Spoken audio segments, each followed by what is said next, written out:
জাপানের টোকিওতে অনুষ্ঠিত হলো এক ব্যতিক্রমী প্রার্থনার উৎসব, যেখানে অংশগ্রহণ করল রোবোটিক কুকুররা। হ্যাঁ, ঠিকই শুনেছেন, রোবোটিক কুকুর।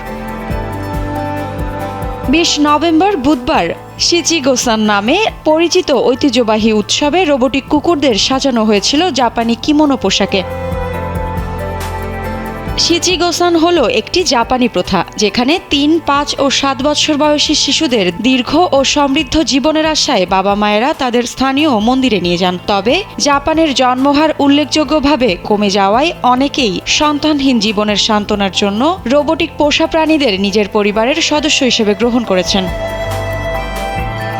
অনুষ্ঠানটি আয়োজন করে সনি, যারা এই রোবোটিক কুকুরগুলো আইবো নামে তৈরি করেছে। মালিকরা তাদের প্রিয় আইবো কুকুরদের স্ট্রলারে করে বা বেবি ক্যারিয়ারে বহন করে মন্দিরে নিয়ে আসেন।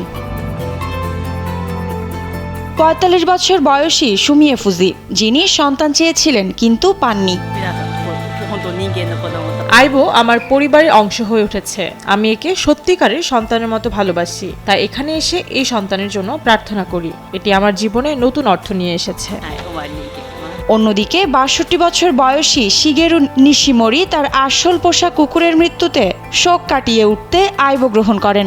তিনি বলেন, আমার প্রথম কুকুর কুচানের নামে এই রোবোটিক কুকুরকেও কুচান ডাকি। এটি আমার একাকিত্ব দূর করে এবং প্রতিদিন কাজের জন্য নতুন উদ্যম দেয়।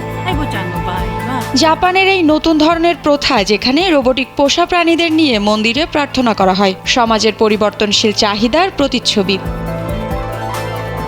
মৃত্তিকা বিশ্বাস, নিউজ 24।